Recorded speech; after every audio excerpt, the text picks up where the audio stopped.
The last video discussed the 2's complement representation for positive and negative numbers, which allows us to perform arithmetic operations with signed numbers, that's numbers with the possibility of a positive or a negative sign.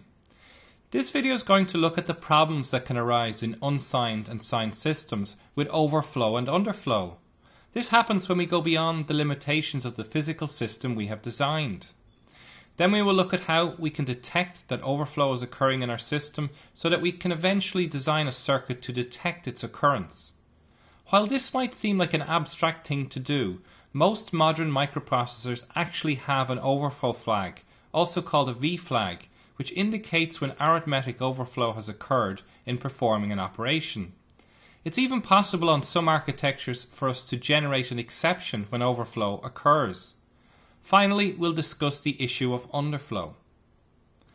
I'm going to begin by discussing the term word on computer architectures.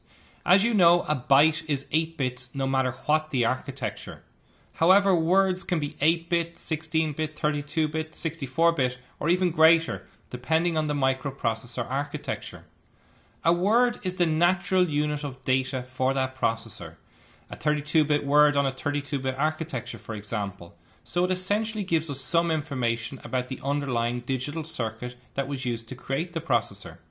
For example, if we have a 4-bit computer that can add 2 numbers, an abstracted digital circuit might look like this.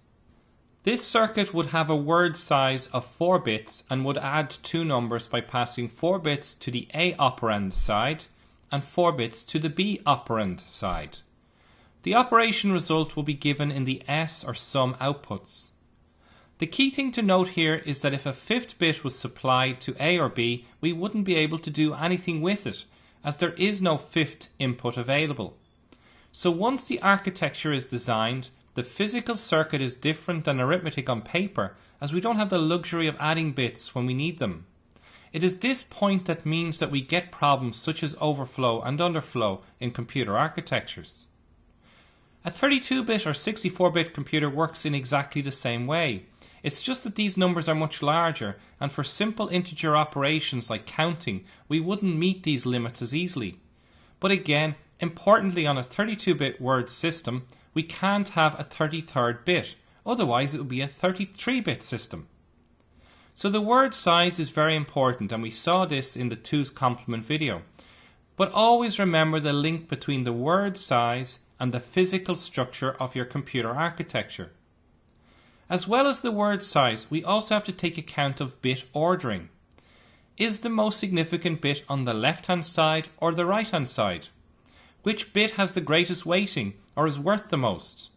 For example, if we write the unsigned binary number 1011, this number is 8 plus 0 plus 2 plus 1 equals 11 in decimal if we have the most significant bit or MSB on the left-hand side.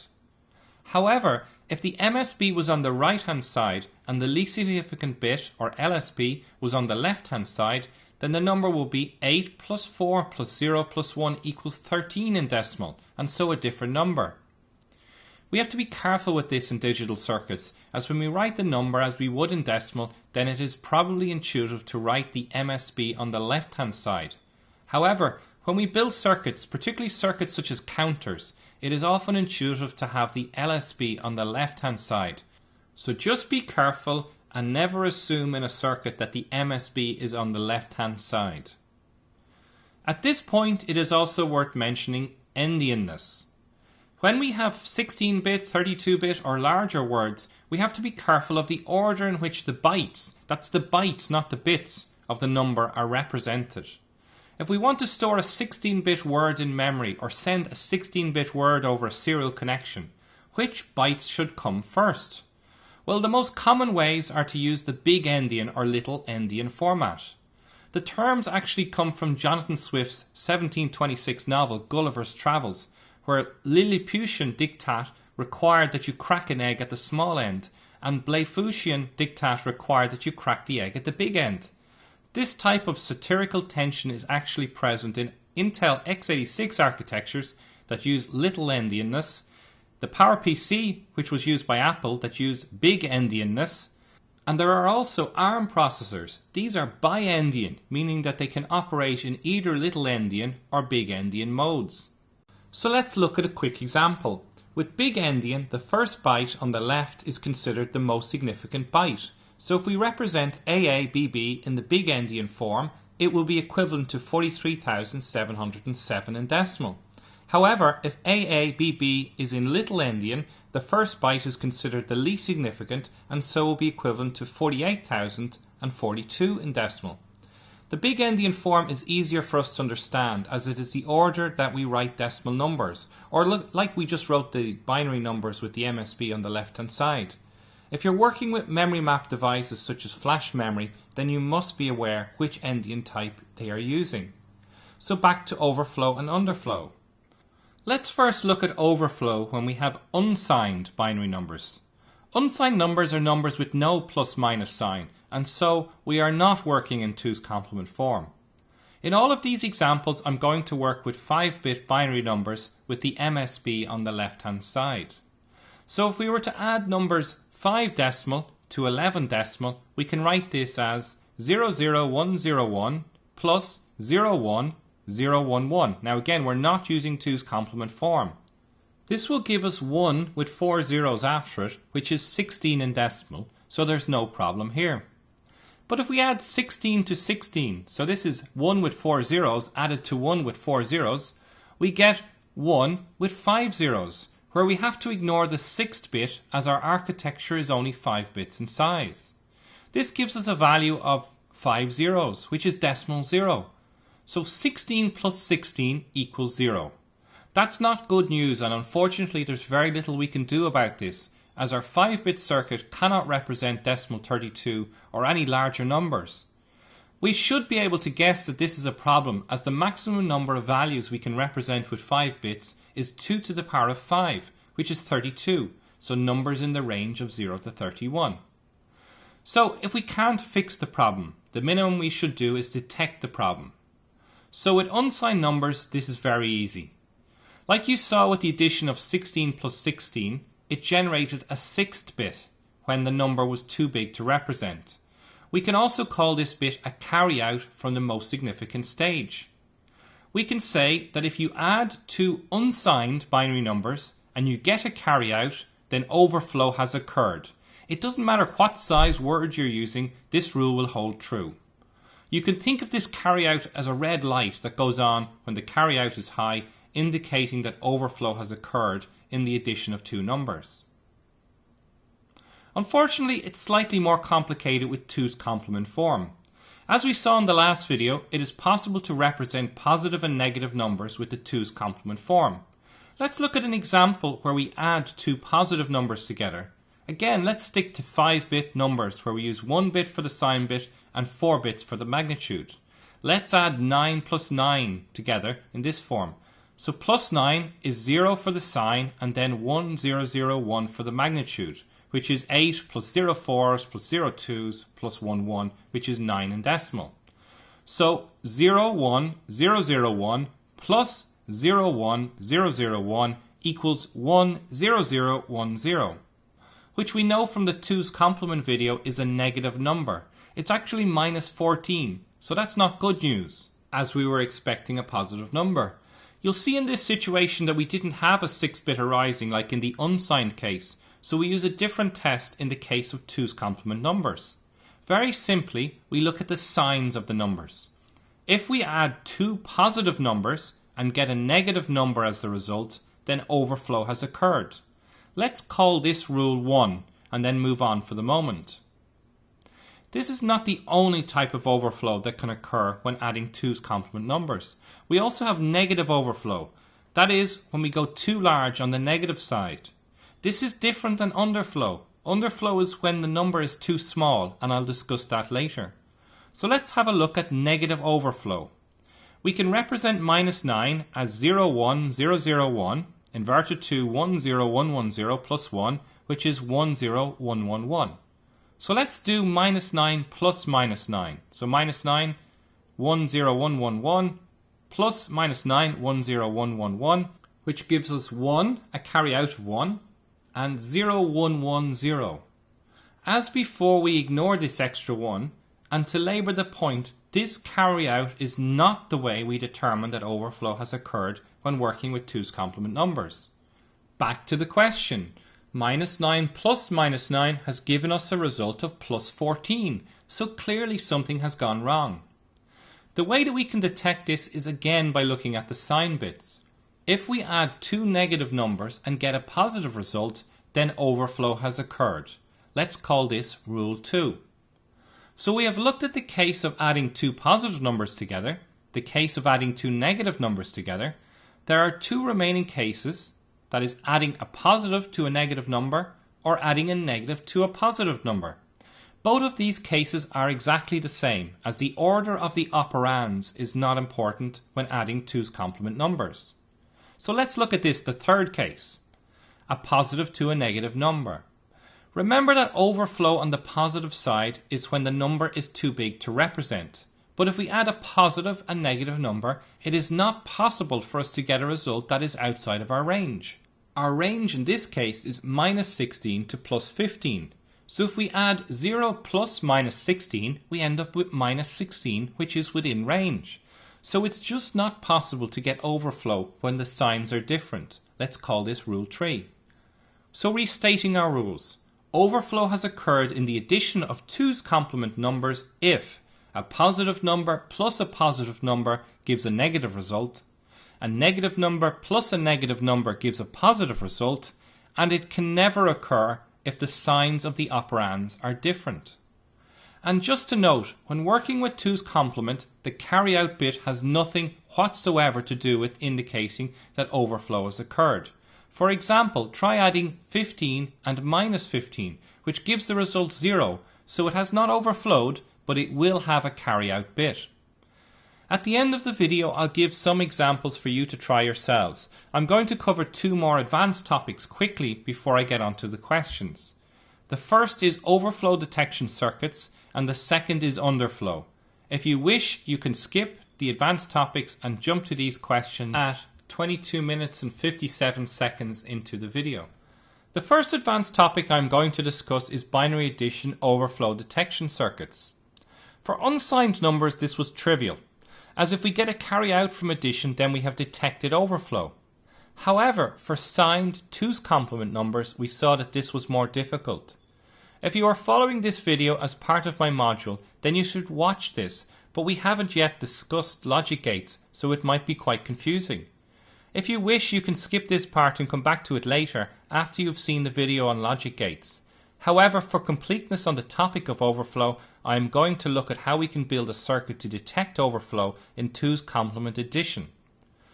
So we know from before the basic rules. Overflow has occurred if a positive number plus a positive number gives a negative result, or if a negative number plus a negative number gives a positive result. So if we have a k-bit number with the LSB of A being A0, then the MSB is AK-1, which is just a more complicated way of saying the sign bit of A. We can write this detection expression as overflow has occurred if AK-1 and BK-1 and SK-1 bar, or AK-1 bar and BK-1 bar and SK-1. So if the sign bit of A and the sign bit of B are 1 and the sign bit of S is 0, or if the sign bit of A is 0 and the sign bit of B is 0 and the sign bit of S is 1, then overflow has occurred in the addition of 2's complement numbers. So given this expression, we can develop a logic circuit that looks like this, where we need each input available in its inverted and non-inverted form. The top 3 input AND gate gives us the first condition in our expression, and the second 3 input AND gate gives us the second condition in the expression. The 2 input OR gate then combines these conditions, which is the plus or the OR in the expression. However, this circuit requires 6 logic gates, and there is a simpler circuit that requires only a single logic gate. Unfortunately, it is more difficult to understand. The simplified circuit is overflow has occurred if CK-1 exclusive OR CK-2, where ck-1 and ck-2 are the carry-outs of the internal full adder circuits used to sum our bits together. Again, we haven't covered full adders yet, and if this is your first pass through the module, it is something that I will cover later in detail. So ck-1 is the carry-out of the sign bit full adder, and ck-2 is the carry-in to the sign bit full adder. So that's the carry-out of the full adder to the bit to the right of the sign bit. In our 5-bit system, ck-1 is C4, the carry-out, and ck-2 is C3, the carry-out of the MSB of the magnitude. So where does this come from? Well, let's look at the truth table for a full adder. There are 3 inputs, A, B, and carry in, and there are 2 outputs, sum S and carry out, C out. We can work down this truth table. For example, on the first row, 0 plus 0 plus 0 gives us a sum of 0 and a carry out of 0. On the next row, 0 plus 0 plus 1 gives us a sum of 1 and a carry out of 0.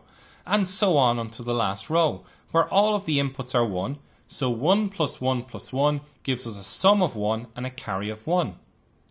So which cases do we want to detect? Well, the first one is where our sign bits AK-1 and BK-1 are 0 and the sum sign bit SK-1 is 1. I have underlined this in red. The next case is where AK-1 and BK-1 sign bits are 1 and the sum bit is 0. I have underlined this in red too. These are our rules 1 and 2. Now, this is where we can be clever. If you look at the carry in bit C in and carry out bit C out on these 2 rows, you will notice that they are the opposite of each other. However, in every other row, they are the same. So if we have 2 inputs and we want to detect when they are the opposite of each other, we can use an exclusive OR gate or XOR gate. So we can say that for a full adder that adds the sign bits of the 2 numbers A and B, overflow occurs in addition when we have C out, exclusive OR C in, or to be consistent with our K-bit full adder circuit, overflow equals CK-1 exclusive ORed with CK-2. And we can display this in our figure where we are concentrating on the leftmost full adder that adds the sign bits. The exclusive OR gate is displayed, as in the figure, as it gives a high output when overflow has occurred in our circuit. So that has covered how we can detect overflow. Well, be careful. We aren't detecting general overflow. We are detecting overflow when adding 2's complement numbers together. So we have knowledge of both the operation, which is addition, and the representation of numbers, which is the 2's complement form. The second topic I am going to cover is underflow. As I said, underflow is different than negative overflow. Underflow is when the result of an operation, such as addition, is smaller than the digital system can represent. To examine this, we first have to take a basic look at how computers store floating point numbers. This is a complex topic and there are several different representations, but I'm going to keep it simple to get the concept of underflow across. So how do we represent numbers such as 0.0024 in binary? Well, one way is to use a binary scientific notation where we can represent the number as a times 2 to the power of n, where a and n are binary numbers. We can represent the number as 1 point something by 2 to the power of something else. So we can represent 5 decimal 5 as 1.01 by 2 to the power of 10, and 10 in decimal as 1.010, or leave out the trailing 0, by 2 to the power of 11, which is 3 in binary. Or 0.5 as 1.01 by 2 to the power of minus 0.1, so minus 1 in decimal. If you notice in all of these examples, we have 1 point something by 2 to the power of something. This will be true in all cases, meaning that we can take the 1 point something for granted, well, the 1 point for granted, and we don't have to store it. Because we don't have negative numbers, the power of something is an unsigned form that is biased by half the available range. I'll explain that in a minute. So in C, C++, for example, we have the IEEE 32-bit floating point number, which uses 32 bits to store the sign, the exponent, and the fractional part, which we also call the mantissa. So plus minus mantissa by 2 to the power of the exponent. This could be stored within 32 bits as 1 bit for the sign bit, 8 bits for the exponent, and the remaining 23 bits for the mantissa. So where does underflow come in? Well, with this format, we have 4 points where we can go out of range. The largest positive number, the largest possible negative number. This is overflow, just like before. However, we can also have the smallest possible negative number and the smallest possible positive number. The smallest possible positive number represents the underflow level, below which we cannot represent the number, and the smallest possible negative number represents the underflow level, above which we cannot represent the number. You can see these numbers here for our 32-bit system, where we used 23 bits to represent the mantissa. And because we have one sign bit, we can also have the negative of this. So we can say that the minimum value in our positive negative side is plus minus 1.175494351 by e to the minus 38. So minus 38 is a very small number. As I said before, the exponent is generally stored in unsigned form, but biased by half the range. So in this case, it's minus 127. To make matters more complex, 0 is bang in the middle of the underflow region, so it has to be specially represented as 0 or 1 for the sign bits, and all 0 bits for the exponent, and all 0 bits for the mantissa.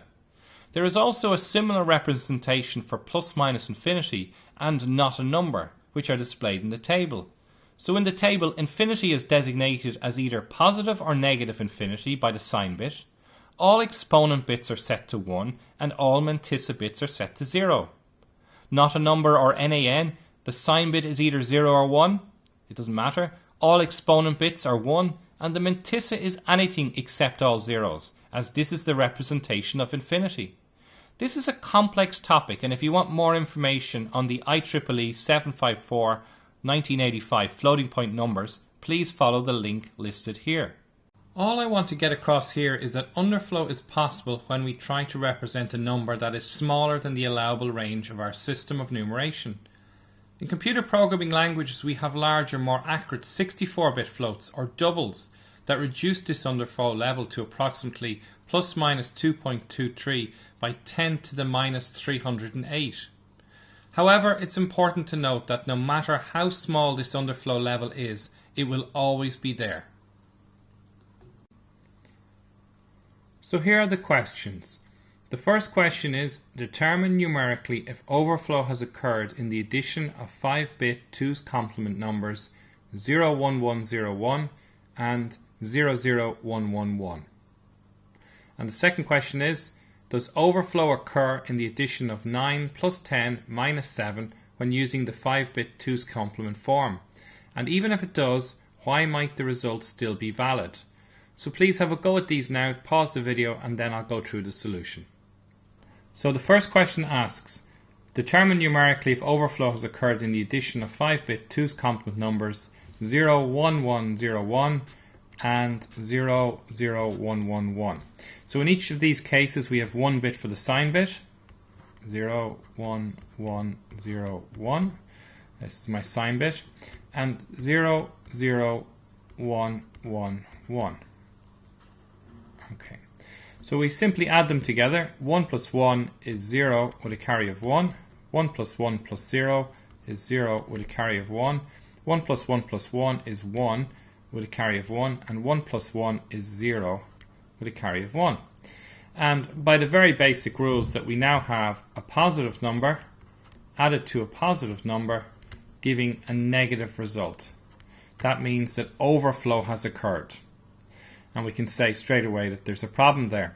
If we were to evaluate what the result is, in this case here 01101 is 8 plus 4 plus 1, which is 13, and 111, which is 7. So the result that we would expect would be 20, but that's not what we get.